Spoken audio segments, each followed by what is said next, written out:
I know this is going to be a little bit different, but we're doing it. What's going on, everybody? Hope you're doing well. I'm doing pretty good. I've been playing Battlefield 2042 since it launched, and watching it evolve over this past year has been a lot of fun. The game keeps getting better and better, without a doubt. But there are a few things that most players would still like to see changed, and that's what we're doing today. We're looking at the top 10 gameplay I'm sorry, hold on one second.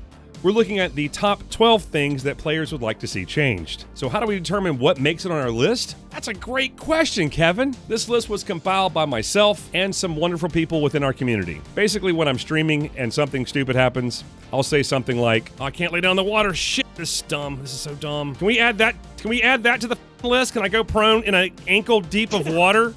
Can I add that to the list? Look, you should be able to go prone in an ankle deep of water. I'm sorry. Come on. And how come we can't even swim? I don't get it. I don't get it. So what are the qualifications for these features that make it on our list? That's another excellent question, Kevin. You're 2 for 2 there, buddy. Here are the rules. So we're looking only at things that are inside the game itself. At least in this video, like we're not going to cover platoon, server browsers. We're just focusing on gameplay. So how do we determine the ranking of each item? Each item was carefully ranked with challenging, well thought out questions that were not made up at all on the spot. Look, what we did was we asked ourselves this. Was the feature in a previous Battlefield game? Will it improve the gameplay experience if it's added or removed? Does it belong in 2042? And how frustrating is it? Now keep in mind, this was made by a vast community of about 16 people that play Battlefield 2042 on a daily. Look, it's a small community. We're still growing. If you want to join us, please hop on in. Join the Discord. Link in the description down below. Now, with that out of the way, let's jump into the top 12. The top 12 gameplay changes players want in Battlefield 2042. But first, a word from our sponsors. I'm just kidding.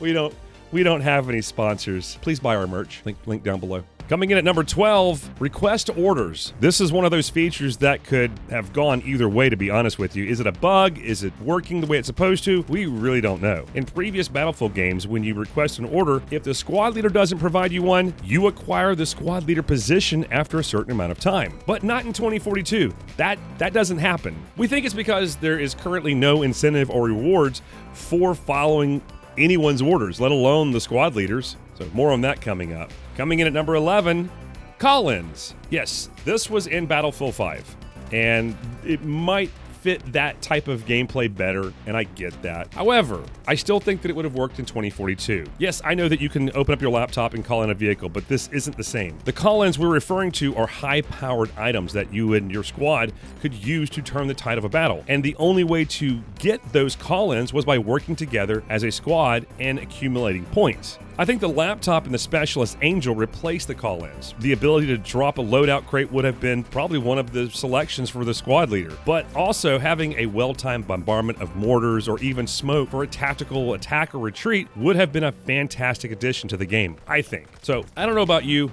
but I really think this would have been something that would have been interesting. But again, this would have had to have stacked on top of squad orders, working together, and I don't think that the way this game was designed at the base, it's not there. I think eventually it's going to get there because we're about to get classes, things like that, which is definitely going to change how people play this game. I remember people talking about how they couldn't take down a chopper by themselves. In my brain, you don't do that by yourself. You work together as a squad, but that's not how people play the game. They play by themselves. So there goes what we've been talking about. And most of what I'm talking about today is probably going to reflect how I play Battlefield. So just saying, because this is my video. It's my list. It's my list, Kevin. Calm down.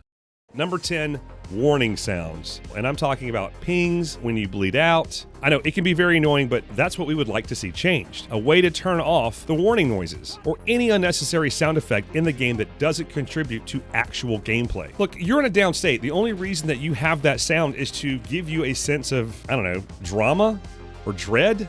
That you're about to bleed out, oh no. But I'll be honest with you, the only thing that noise does is make people bleed out faster. So yeah, that's all that it does. And they just need a way to turn that down. Also, the pinging noise. The ping noise is insane. People that get excited, there's somebody over there. Look, I appreciate the pings, but man, can I hear it one time? Give me a ping, Vasily.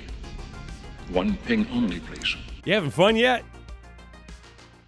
Number 9, Spawning. In most Battlefield games, you rarely get to spawn exactly where you want. And if you're trying to spawn on the objective, it'll just place you, several meters away from it. But in Battlefield 2042, it's even more messed up than the previous versions. I play on PC mostly, but on occasions, I'll play on PS5, which is a whole nother mess to deal with. On console, when you're trying to select a squad mate to spawn on, nope, you end up on some other objective. Now, this could be the game spawning you someplace else. This could be the fact that you really can't see the cursor very well. And I think a couple of things that could help. Number one, it would be nice to be able to zoom in on the screen and see who you're trying to spawn in on, and also maybe help separate the cursor a little bit better. Make it like a white outline. I don't know, but I'd like to be able to see that cursor as it moves around a lot better. It's very poorly lit, and I don't know what I'm doing. Another thing that might help with spawning is, like they did in the previous Battlefield games, is show us a preview of what your teammate sees. Kind of like in Battlefield 4. That way we could evaluate the situation before pulling the trigger. There's so much more we could talk about when it comes to spawning in Battlefield 2042, but I think these few things would really help out a lot. Just one of them would help out. But I think also what might help is not spawning in front of an enemy and getting shot in the back. That would also help out a lot. Just saying. Next on the list is something I've been asking about since the game launched, and I don't know if this is on anybody else's list, but it's on mine. Number 8, rocket variety. Where are the rockets at, Kevin? That's it. Where are all of the different rocket launchers in the game?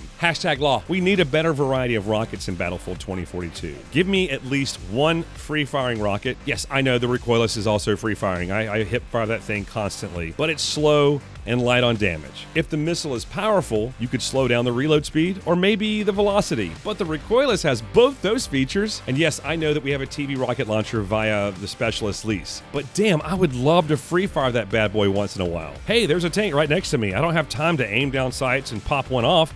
Let's just hip fire that sucker. But nope, I say bring back the RPG or the Law, maybe a Javelin. I know DICE has the technology. You can do it, DICE. We believe in you. We do. Coming in at number 7, cross-team chat. I hear it all the time. Why did DICE remove the cross-team text chat in Battlefield 2042? The short answer is they did it to reduce toxicity.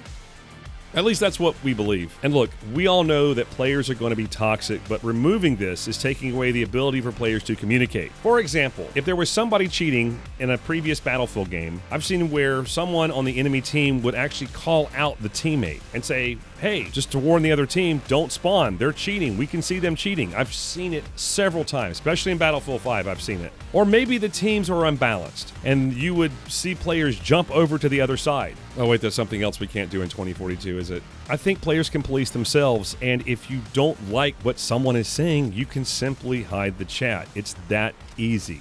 So, yeah. And coming in at number 6, which is no surprise because I just mentioned it. Number 6, swapping teams. To me, this is extremely frustrating why we don't have this. We need the ability to swap teams. It's a simple feature that's been missing since day one, and I think it could really come in handy. Again, I think players can police themselves, and if they feel the teams are too unbalanced, they'll try to find a way to fix it. And yes, I know some will try to get an advantage by joining the winning team, but so what? Like, I'd rather have the ability to swap teams than worry about what someone else is doing. I just want the ability. Hey, would you look at that? We've made it to the halfway point of this countdown. I think we already made it to the, I think I wrote this script weird.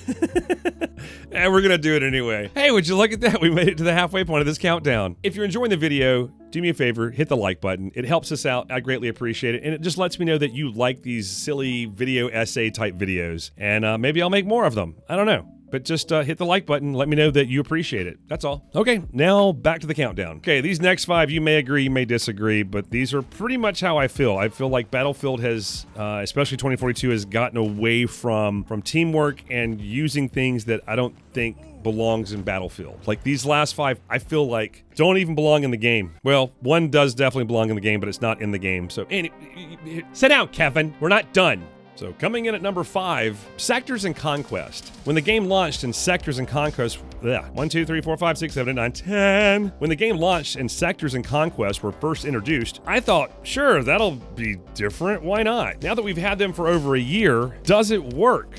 No, it doesn't. Let me tell you why. Look, Sectors work in attack defend game modes. They don't work in Conquest. The way you win in Conquest is to bleed out the opposing team's tickets. You do that by owning more sectors and eliminating the enemy players. Each capture zone or sector deducts 10 tickets from the enemy team. If a team holds a majority of the sectors, then the opposing faction's tickets will drain faster. The problem is that points are not deducted for holding a single objective. In other words, a single objective sector removes the same points as a multi-objective sector. That's why it doesn't work. Let's just say you're competitive and you want to win. You need to probably go for the single objective sectors because you're going to deduct the same amount of points or tickets that you would for, say, I don't know, a 3 objective sector. So my solution is to remove the sectors and just offer the same number of points per objective. That's the simplest solution if you ask me. Go back to how we've always had it. Just have an objective. If you take the objective, bleeds out X amount of points from the enemy team.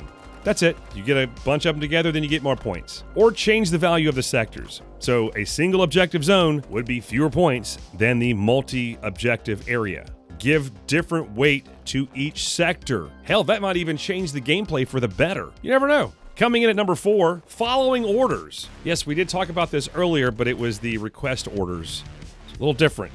So following orders, points for following a squad leader's orders have been in Battlefield as long as I can remember. And it's one of the things that I almost missed because I just assumed it was still there. I wasn't even paying attention to it. If you ever play with me, you're going to know, like, hey, mark the objective, mark the objective, mark the objective. But there's no points for it. Battlefield is about playing the objective and working with your squad on a large battlefield with infantry and vehicles. If you've heard the saying PTFO, then you know what I mean. Working as a team has been the backbone of Battlefield since its inception, and DICE encourages squad and team gameplay even during weekly missions. But why are there no points for following orders? I understand this is something DICE is thinking about bringing back. That's why I was trying to figure out whether I was going to put this on the list. But it is not official. It is something that they're talking about, so it's on the list. This is something that we want and we need. This should have always been included in the game in the first place. Like, this is one of those really simple things that should have been there at the get-go. But I'll say this, if it does return, it would be an awesome addition to the game, and it would make the game so much better and more enjoyable. Again, when you're listening to me talk about this, please don't take this as I have a problem with the game and I hate the game and I'm coming down on it. No, I love the game. I enjoy Battlefield. But these are things that I see all the time because I play it all the time. I stream it all the time. Come by and say hi. We stream every Monday through Thursday starting at 1 o'clock Eastern Time. Start of round. In previous Battlefield titles, you could spawn in on the ground or in a vehicle once the countdown was finished. Currently, how the start of round works in Battlefield 2042 is that as soon as you see the spawn screen, you can either choose a vehicle or if you want to adjust your loadout for the upcoming match. You can't do both. You can't get a vehicle and adjust your loadout, and if you try to adjust your loadout, you're not going to get any of that. Also, if your timing is off and you're late to the countdown, in other words, you didn't get into the game as fast as everybody else, there's no way in hell that you're getting a vehicle. The cinematic scenes kick in and then the vehicles are ready to go, and that means you're able to fly your chopper to the enemy spawn and start eliminating players. I know DICE is trying to resolve this issue. The only fix is to stop with this selection system. Like, I don't know why DICE decided to go with this method, but it's one of the worst start of round spawning systems that I've ever seen. I hope they can resolve this before the game ends its life cycle, but honestly, it may be too late. We may be just stuck with it. So, fingers crossed. Now, these last two on the list are kind of a toss-up, but someone has to come in first, so yeah, we'll go with this one. Number 2, armor plates. I've said before that armor plates should not be in a Battlefield game. That's it. Oh, you want to know why? Okay. I stated earlier that Battlefield is about playing the objective and working with your squad on a large battlefield with infantry and vehicles, and that's true, but it's also about balance. DICE has done a great job with the previous versions of Battlefield with that rock, paper, scissors feel. Rochambeau, if you will. Hence, whenever there's an advantage, there is always a disadvantage. That is balance. But with 2042, that's not necessarily the case. At first, the armor plates were everywhere due to the Specialist Angel and their ability to pass out armor to everyone. That ability was finally removed, and the only way you could get armor was by playing Irish or using a gadget slot in your loadout. Now, a new class system is coming, and as an assault, you can select an armor plate as your class gadget if you're willing to give up a smoke launcher, C5, or a claymore.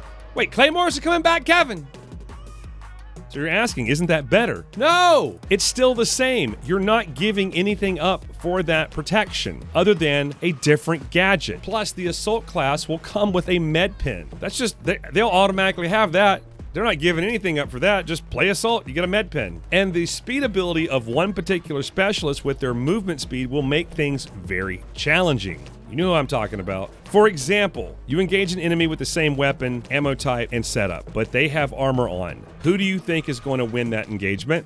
And that shouldn't happen in a Battlefield game. I would either like to see armor entirely removed from 2042, or there needs to be some sort of disadvantage when you wear it. It slows you down. It's not that you gave up a gadget slot. That's not balance. Balance is you use something is affecting you. Like if I use an SMG, what's affected? My range. My ability to tap somebody at great distances, but that's a whole different conversation. The SMGs are still kind of messed up.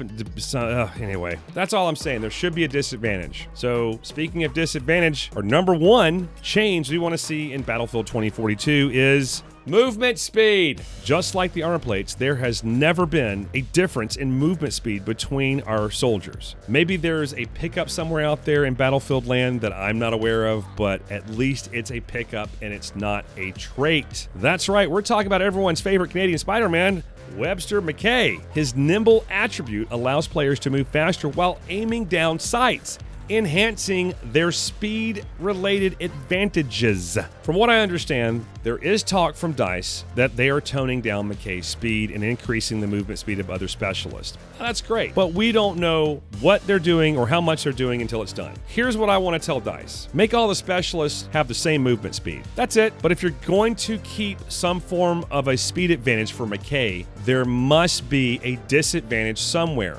Like if they have faster aim down sight speed. Look, I know that it was supposed to be they have faster ADS or they have faster movement speeds when they're aimed down sights. Lower the accuracy. It really isn't that complicated, folks. It really isn't. It's not that complicated. You can't have an advantage without a disadvantage in this game. It all comes down to balance. If you're going to have an advantage, you must have a disadvantage. Rock, paper, scissors, baby. Rochambeau. Okay, I feel good. I feel better. Yeah, I feel pretty good. I think I've gotten this off my chest. I feel good now. So, thank you for listening, Doc. I appreciate it. So there you go. You made it to the end of the video. Awesome. What are your top 10 things that you want to see changed in Battlefield 2042? Let me know in the comments down below, and I might actually make a video about it. I'd love to hear from you. Getting these ideas is mainly from comments, from people in the chat, when we're streaming, and all that stuff. So please let me know. Remember, we stream every Monday through Thursday starting at 1 o'clock Eastern Time. Come hang out with us. We've got a great community growing. People in there would love to hang out with you. So come on by, shoot the breeze with us. Can't wait to see you. Okay, well, that's it for me as always. Thank you so much for watching. I really do appreciate it. And until next time, bye for now.